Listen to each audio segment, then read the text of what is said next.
Hello, and welcome back to the Loft today. Let's take a look and see what is different. For those who've been here before, probably the first thing that you'll notice is that the amplifiers are apparently missing. Let's find out what's going on here.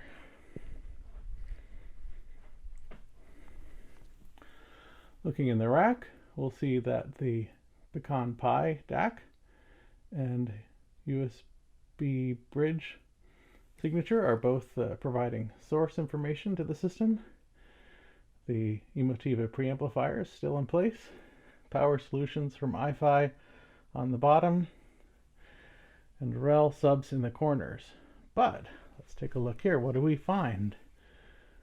This is a tiny 150 watt power amplifier, the BOSC from Orchard Audio, and weirdly, it's suspended from the back of the Fritz Carrera 7BE speaker with a short speaker cable with locking banana plugs. Pretty interesting design.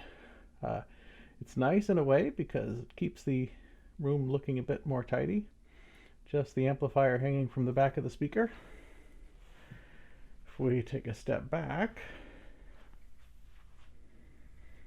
have a look at the other amplifier, what we see is a yellow signal cable coming from the positive output of the amplifier. That's feeding the high level input of the REL subs. This is an interesting design. You'll notice that the black lead, or the signal ground, is not connected. The reason we're not connecting it is because the sub amplifier and the Orchard Audio amplifier are both DC coupled, and there's a potential difference between signal ground. So we just use the positive signal wire and leave signal ground floating. That's the recommendation from both REL and from Orchard Audio. And it seems to work quite well, surprisingly. Powering the amplifier is a power brick that's on the floor, and this is part of the secret to their small size. They don't have an integrated power supply. It's an outboard power supply. All right, with that introduction, let's have a seat in the listening chair and put some music on and find out how this combination sounds.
So that was fun.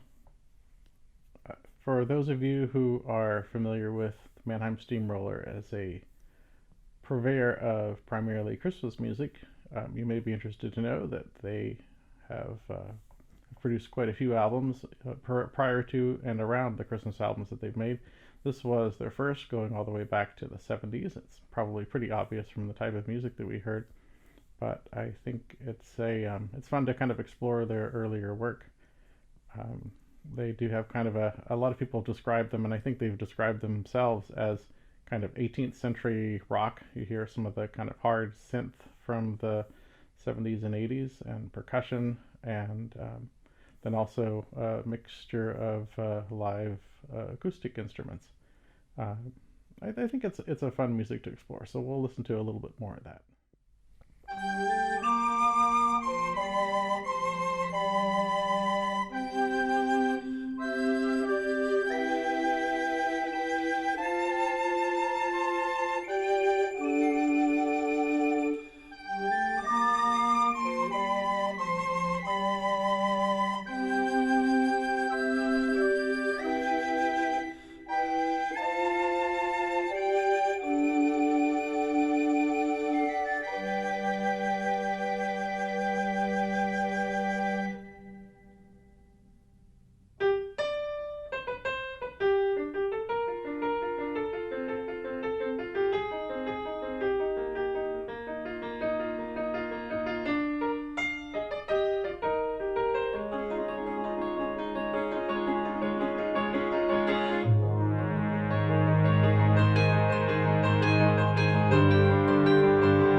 No exploration of Mannheim Steamroller and Chip Davis' earlier work would be complete without the toccata from Fresh Air 3, so we'll play that now.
I really like that piece as kind of an audio audition piece because there are some kind of, I'm not sure if there are arpeggios, but there are some bass transitions throughout that song at several different spots. And every note of that bass transition should be even from bottom to top. Occasionally there's a little bit of a swell, but for the most part, those different bass notes as he moves up the scale should be pretty much identical in output. And so if you've got very good headphones or loudspeakers integrated well with the room, you're going to hear that kind of evenness. I don't know if the microphones I'm using to record this now are going to pick that up, but I hope you get a sense of that, and that this piece can be used as kind of a reference for when you've got your listening position and your speakers in the right spot. All right, we'll finish up by a tune from Fresh Air 4. So we've moved from Fresh Air 1 to, this was Fresh Air 3. We'll wrap up with a song from Fresh Air 4. This is a little bit more chill of a piece, but hopefully it'll give you a sense of what these amplifiers can do in terms of detail, retrieval, and acoustics.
Well, I hope you enjoyed that trip. For some of you, down memory lane a bit with Mannheim Steamroller, and for some of you, maybe it's an introduction to some of their music that you haven't heard before, since you've mostly heard the Christmas music. Another look at the little amplifiers that are making all of this possible, and circle back around the room. Hope you enjoy this, and thanks for watching. Cheers.